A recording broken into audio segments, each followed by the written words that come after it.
So what if the oldest wisdom actually holds the key to navigating our most modern, moral dilemmas? And what if ethics isn't just some like abstract philosophical thing, but a really powerful practical compass for daily life, maybe working in the background without us even realizing it? Today, we're embarking on a deep dive into the very heart of ethical thought, especially how it's been shaped by the incredibly rich ancient traditions of India. Our mission is pretty straightforward.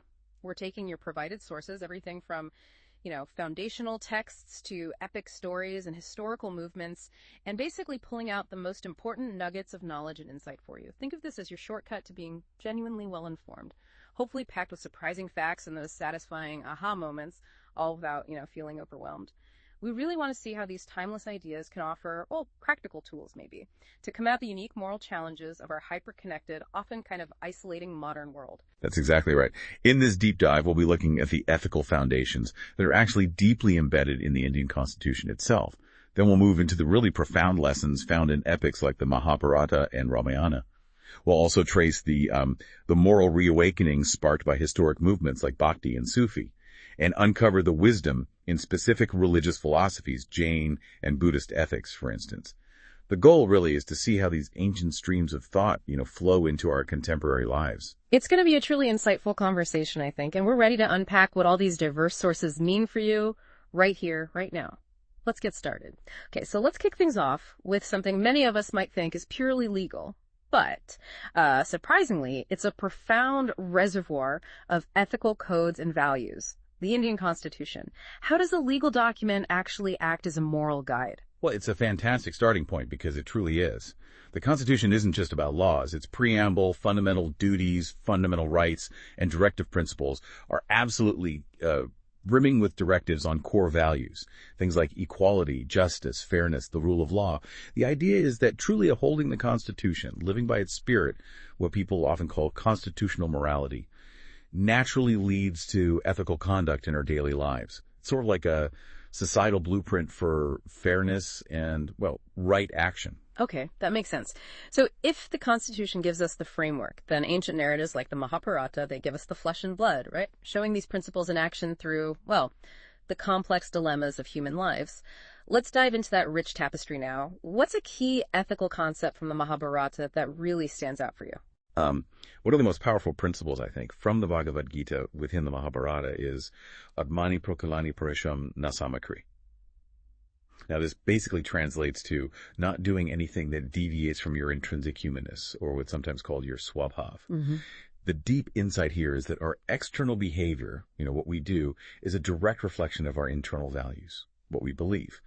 If positive values like honesty or compassion guide your actions, the outcomes will generally be positive. If negative values like greed or hatred guide them, the results will inevitably be negative. It's a profound call to inner integrity. That clicks, yeah. And it's in the Mahabharata that we find this concept of nishkam karma, right? Often translated as selfless action. Could you break that down for us? What does it really mean to act selflessly in a practical sense? Well, think of it like maybe a parent caring for their child. They often do it purely out of love, not really expecting a reward or recognition, just for the child's well-being. That's nishkam karma in action. The Bhagavad Gita puts it quite beautifully. Thou hast a right to action, but only action, never to its fruits. Let not the fruits of thy works be thy move, neither let there be in thee any attachment to inactivity. So this really distinguishes nishkam karma, where perfection in the act itself is the aim, and failures are sort of accepted as stepping stones from what's called sakam karma. With sakam karma, success is the aim, but it's often short-lived, temporary, because it's driven by personal gain. Nishkam karma ultimately leads to laksangraha, the sustenance or well-being of the world. That's a fantastic analogy, the parent-child one. And we can even see this philosophy playing out today, can't we? The athlete Manu Baker recently credited Nishkam Karma for her success at the Paris Olympics, focusing on the process, not just the medal. And similarly, the Madhya Pradesh Chief Minister's Ladli Behna scheme, which involves direct bank transfers to millions of women, that seems to reflect Lokhit or public welfare action for the good of all. Yes, those are good examples.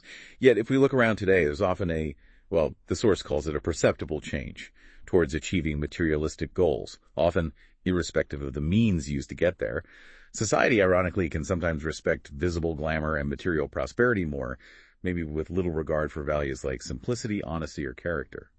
The source notes that the world today is in a state of turmoil. Ethics are being upturned. It's quite a stark contrast to Nishkam karma. It really makes you pause, doesn't it? And think about how our attention has maybe gone completely outwards, neglecting the self within. As the saying goes, the problem is not in the world, it is in our consciousness. There's only one sin lapse of consciousness. So maybe the biggest ethical battle is actually internal. Exactly. And the Mahabharata illustrates this brilliantly through its characters' deeply human ethical dilemmas. Think of Bhishma, right?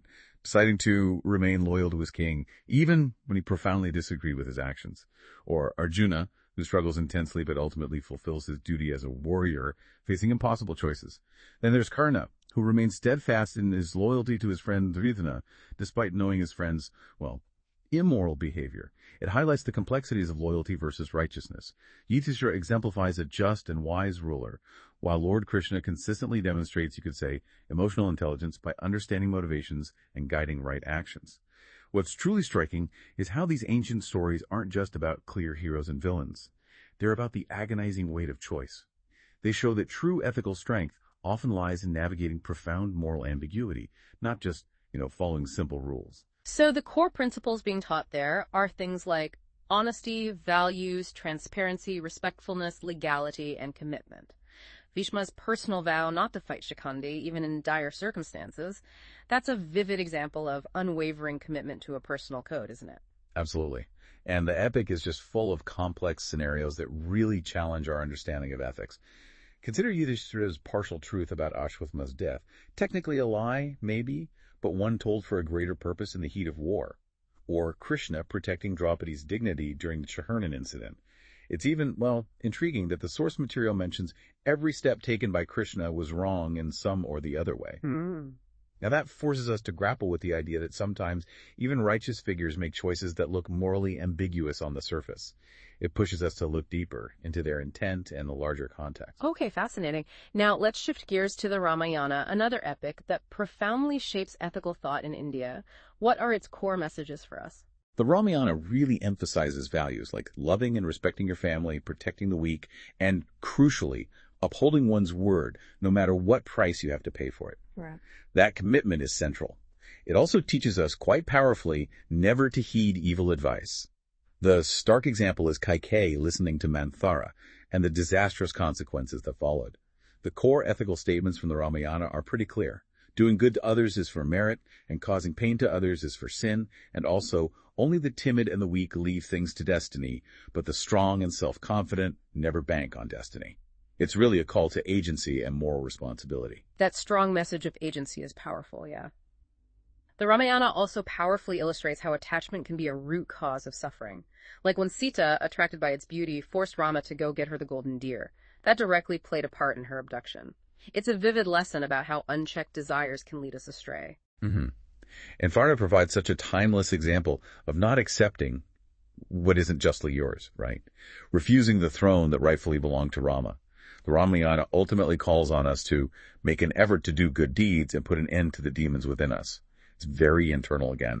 The themes of duty and dharma are profoundly explored, exemplified by Rama's unwavering devotion to doing what is right, what's considered as dharma, and perhaps most powerfully, forgiveness and compassion are shown by Rama.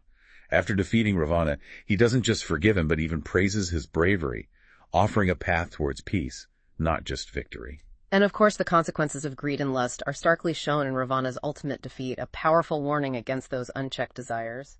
This section concludes with a really profound philosophical quote. The weak can never forgive. Forgiveness is the attribute of strong. That really ties back into the idea of inner strength, doesn't it? It certainly does. It connects strength with moral capacity. So we've explored the epics and the Constitution. Let's travel back even further now to the Rig Veda, discussing India's ancient history of ethics, centered on this idea of a cosmic order, right to harmony and balance, not just in nature, but in human society too. How did this lead to the idea of Dharma? Well, this concept of cosmic order Raita ultimately gave rise to Dharma, which, as you said, isn't just religion in the narrow sense, but really encompasses duty, righteousness, the right way of living. The Rig Veda teaches the importance of respecting all forms of life, animals, plants, everything. It emphasizes social justice and equality, calls for fair treatment of all people. It also underscores the importance of self-control and discipline.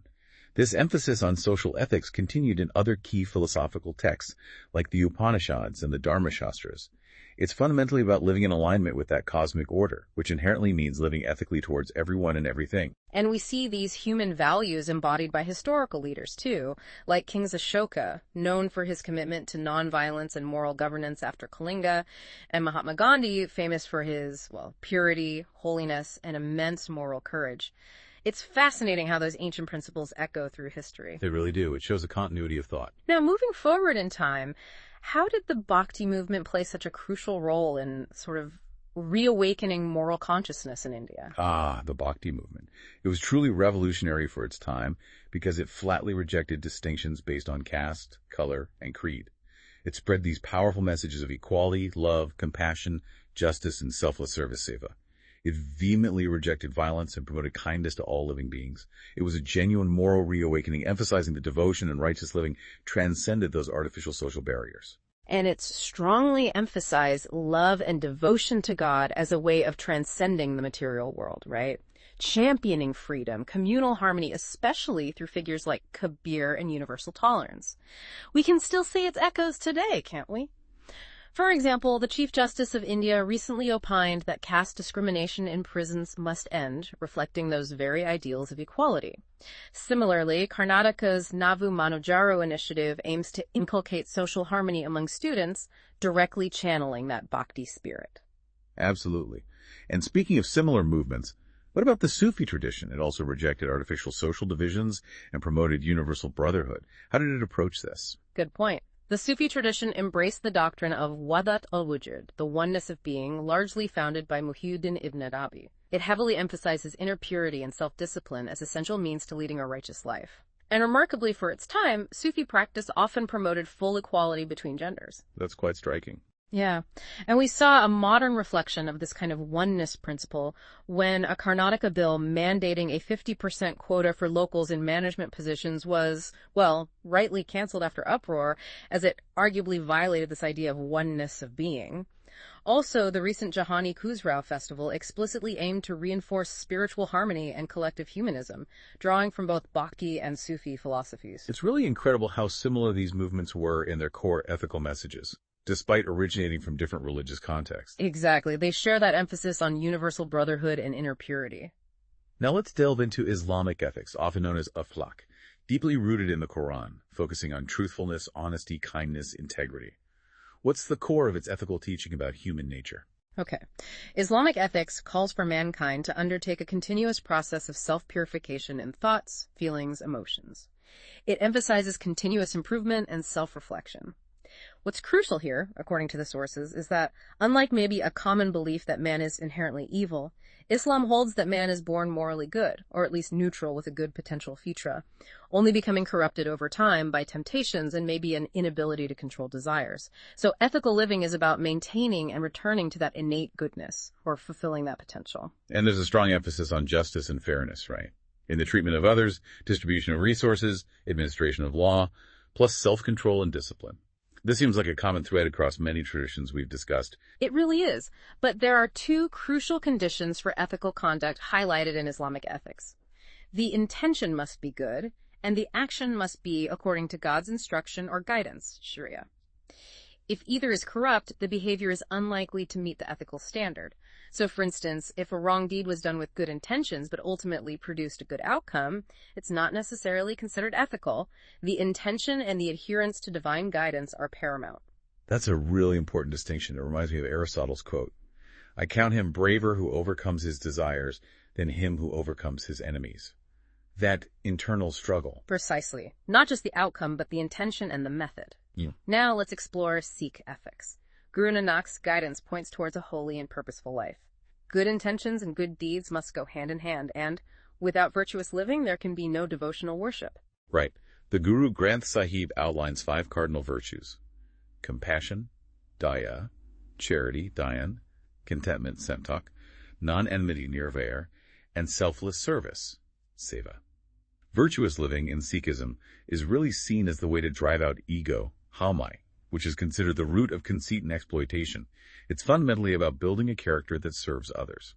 And the gurus also lay down a simple, practical rule.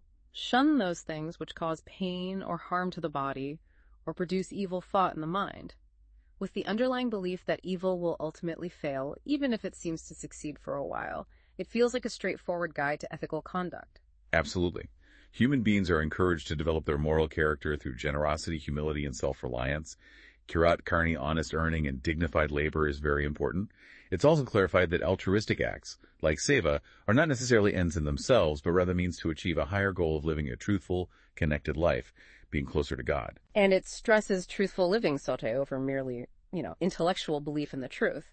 With the powerful quote, "Shun vice and run after virtue. Those who commit sins will have to repent." There's also a strong emphasis on self-correction before criticizing others. And we see such powerful examples of Sikh ethics in action, like the Sikh community's incredible widespread response during the COVID-19 pandemic, setting up community kitchens, langars, providing free food, oxygen, medical supplies. This commitment to selfless service, to seva, is a direct manifestation of their core ethical principles. Truly inspiring. Okay, next we turn to Jainism. It places emphasis on its 3 gems, or triratna, Right. faith, right knowledge, and right conduct. And it introduces the concepts of punya, merit, and pap, demerit. Good deeds lead to merit, evil deeds lead to demerit. Could you break down the absolute core of Jain ethics? Well, the supreme importance in Jainism, the absolute cornerstone, is the practice of nonviolence, ahimsa, in thought, word, and deed towards all living beings. Alongside ahimsa are other cardinal virtues like forgiveness, shama, simplicity, non-possession, aparigraha, austerity, tapas, restraint, samyama, truthfulness, satya, and purity, shacha. It's an incredibly comprehensive and, frankly, rigorous ethical system centered on minimizing harm. And then there's that profound concept of anekantavada, or syadvada, sometimes called the theory of relativity or non-absolutism. That sounds quite complex, but what's the core insight there that we can apply to our lives today? This is truly fascinating and I think incredibly relevant. It's a powerful antidote to our often polarized modern world. Anekantavada teaches us to realize that truth has varied aspects, many facets. It encourages us not to impose our own single view, but to try and understand and reconcile with others' viewpoints to establish harmony. It helps overcome a short-sighted, selfish outlook. It basically means understanding that your perspective is just one piece of a much larger puzzle, and true wisdom comes from appreciating the whole, or at least acknowledging other valid viewpoints. It's about embracing relative truths to unlock genuine understanding and harmony. Wow.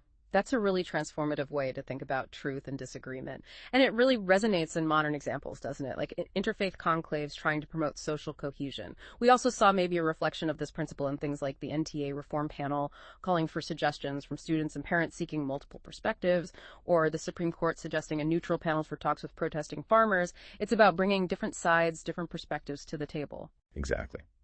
Jainism also teaches, of course, about karma, that our actions have consequences, binding the soul, affecting this life and future lives. It advocates for strict self-discipline to overcome desires and cultivate inner peace. It emphasizes non-attachment, aparigraha, to material possessions to avoid greed, and non-stealing, asteya, which interestingly includes not taking others' time or attention without permission. That's interesting. And you mentioned Enrich Foreman's quote about modern skepticism maybe leading to a loss of the experience of humanity that underpinned these ancient ethical concepts. It feels like a call to reconnect. It does, a call to perhaps re-examine the deeper human experiences these traditions point towards. Okay, finally, in this section, let's explore Buddhist ethics, founded on the 4 Noble Truths. Suffering exists. It has a cause, craving attachment, there's a way to end it, and that way is the Eightfold Path, which includes right view, right intention, right speech, right action, right livelihood, right effort, right mindfulness, right concentration, all aspects of righteousness. What's the central idea about how our actions are judged in Buddhism? What's really crucial here in Buddhist ethics is the idea that actions themselves aren't inherently good or bad in some absolute sense. Only the intention and thought makes them so. The Pali term is satana, volition, or intention.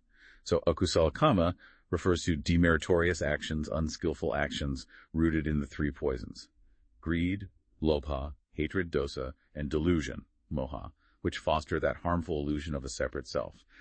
Conversely, kusala kama represents meritorious or skillful actions stemming from their opposites: generosity, alobha, loving kindness, anusameta, and wisdom, amohapana.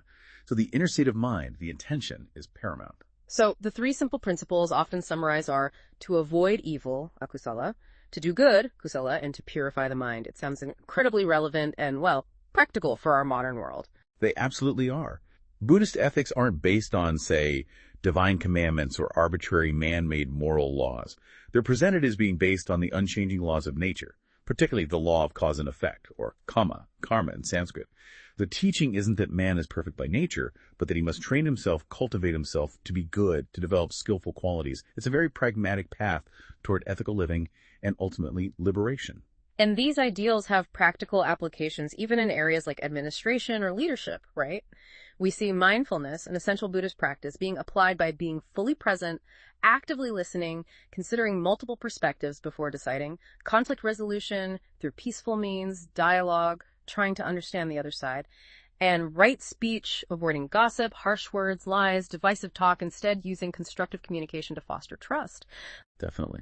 And a recent example that might reflect these Buddhist ideals in action could be seen in Karnataka's Annabhagya, food security, and Gruhalakshmi, women's financial aid schemes. These could be interpreted as embodying compassion, karuna, and supporting right livelihood by addressing hunger and gender-based economic inequality. It shows how these ancient ideas can translate into tangible public welfare actions. Okay, let's broaden our scope a bit now and touch upon some key Western ethical perspectives, seeing how they might connect or contrast, starting with the classical giants, Plato and Aristotle. What were their core ethical ideas? Well, Plato, for instance, believed the ultimate goal of human life was achieving a just and harmonious society, both within the individual soul and in the state.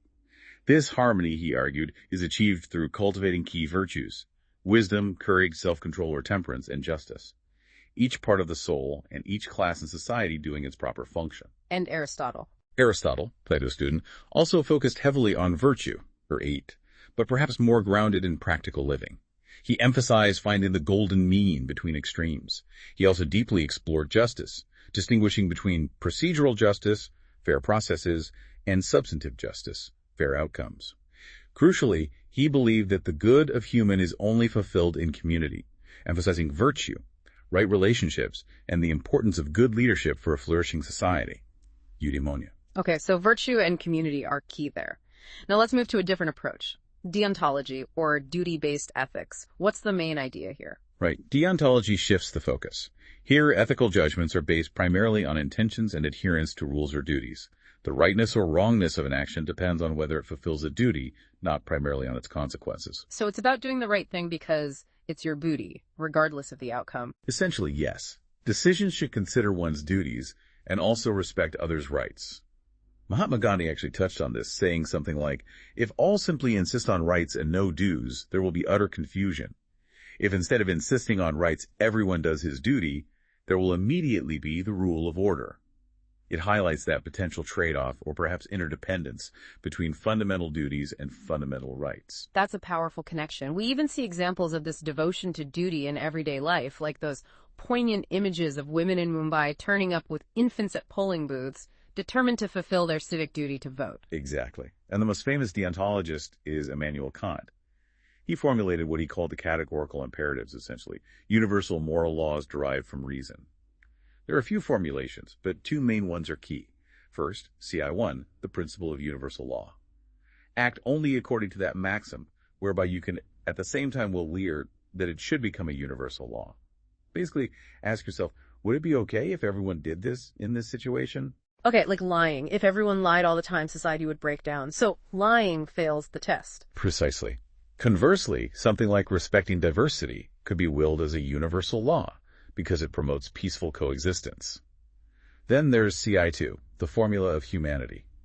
Act in such a way that you treat humanity, whether in your own person or in the person of any other, always at the same time as an end, and never merely as a means to an end. So treat people with respect and dignity. Recognize their intrinsic worth. Don't just use them for your own benefit. Like, don't befriend someone just to get connections. Exactly. It emphasizes inherent human dignity. Now, applying this can be complex.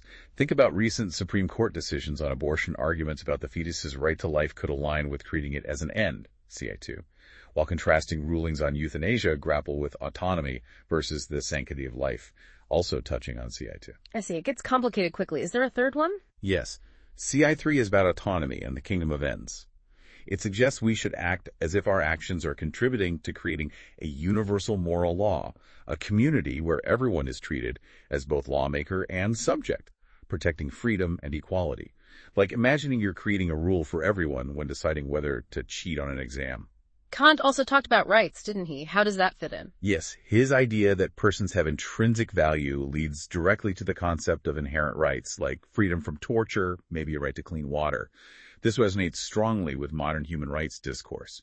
He also distinguished between legal rights, granted by law, and moral rights, like a right to gratitude, perhaps, and between contractual rights, from agreements, and natural rights, inherent. So what are the main strengths and weaknesses of this deontological approach? Well, the positives are that it provides a basis for resolving moral conflicts based on duties and rights.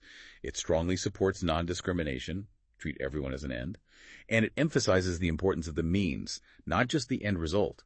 The negatives. It can sometimes seem overly rigid, relying too much on duty without considering context or consequences. It might struggle with conflicting duties, and some find it counterintuitive to completely disregard outcomes. Can you give a classic example of deontology in action? A common one is a software engineer who discovers a way to hack into a missile launch system. Even if they believe hacking it could prevent a war, a good consequence, their professional code of ethics, their duty, forbids unauthorized access.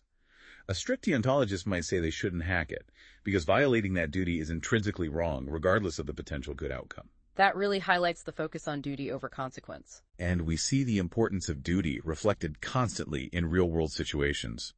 Jail officials getting suspended for dereliction of duty, or the Bombay High Court criticizing police for lapses in investigating a sexual assault case because they didn't fulfill their duty properly. Duty is a powerful concept in practice. You also mentioned moral absolutism briefly in the sources. How does that connect? Moral absolutism is the idea that certain actions are absolutely right or wrong, period. Regardless of intention or consequence, it's closely related to deontology, as it often defines these absolutes in terms of violating duties or rules. You could even see a connection to nishkam karma. Here, the focus on the rightness of the action itself, detached from the fruit or consequence. Okay, before we wrap up, the sources included a case study, maybe something for our listeners to think about. It's from a civil services exam paper, CSM 2019. Yes, it presents a scenario. An apparel company offers a large sum of money to a female employee who was sexually harassed by a senior executive. The offer is contingent on her withdrawing her complaint and the FIR she filed. So the prompt for you, the listener, is what are the ethical issues involved here for everyone, the woman, the company, the executive, and what options are available to the woman employee? How might some of the ethical frameworks we've discussed help her decide? Something to mull over. Definitely a complex situation with many layers. All right, let's conclude our deep dive with a very modern application of ethics. Cryptocurrency. What are the ethical quandaries here? Crypto. It raises quite a few ethical flags. One is the misuse of social influence, celebrities or influencers promoting coins to inflate the value, often benefiting themselves while ordinary investors lose out when it crashes. That's manipulation. Then there's the anonymity aspect. While touted as a benefit, it can be used for unethical or illegal ends like terror financing, ransomware demands, money laundering. And there's the whole ethics versus law debate. Something might not be strictly illegal yet in the crypto space, but it could still violate broader socioeconomic ethics, fairness, transparency, preventing harm. It's also often described as democratic because the user community records transactions on the blockchain. And there's the idea of moral neutrality versus immoral use. The currency itself isn't inherently immoral, perhaps, but its use certainly can be. Exactly. And a huge one is the environmental ethics concern. The energy costs for mining many cryptocurrencies, especially proof-of-work ones like Bitcoin initially, is enormous, contributing significantly to carbon emissions and climate change. Is that energy consumption ethically justifiable? So, given these dilemmas, what are some potential best practices or ways forward suggested in the sources? Well, regulating cryptocurrency more like other legal currencies is one obvious step to bring in oversight and accountability. Using the blockchain's own records, despite the anonymity, to try and identify and track criminals is another technical approach, and fundamentally creating public awareness about the volatility, the risks, and the ethical considerations surrounding crypto use seems crucial. Okay, that brings us towards the end. What an incredible journey we've taken, eh? Through thousands of years of ethical thought, from ancient Indian epics right up to modern digital dilemmas with crypto. It's really clear how these diverse sources provide such invaluable perspectives on what it truly means to live a good life, a meaningful life. Absolutely. And across all these different traditions, certain core themes just kept emerging, didn't they? The importance of selfless action, cultivating inner values over outward appearances, fulfilling one's duty, demonstrating compassion, practicing nonviolence, the critical role of intention, and recognizing the fundamental interconnectedness of all beings. This wealth of practical wisdom from such diverse sources really does help us, I think, navigate the often confusing complexities of our modern world. Our goal for this deep dive, as we said at the start, was really to provide you with a powerful shortcut to being well-informed, giving you the tools to understand, question, and maybe apply these profound ideas in your own life. We wanted to show how these timeless ethical traditions offer us practical resources to combat the unique moral challenges we face today in this hyper-connected, sometimes isolating, modern world. And perhaps, as you reflect on everything we've discussed, here's a final provocative thought for you to take away. Given that recurring emphasis across so many of these traditions, Indian, Western, ancient, modern, on inner purity, self-reflection, and non-attachment, what personal inner demons, or lapses of consciousness, as the Mahabharata might put it, what might be the most crucial for you to address in your own pursuit of a truly ethical life, especially in today's increasingly materialistic world? Something deep to ponder. Thank you so much for joining us on this deep dive. We really encourage you to continue exploring these fascinating and vital topics.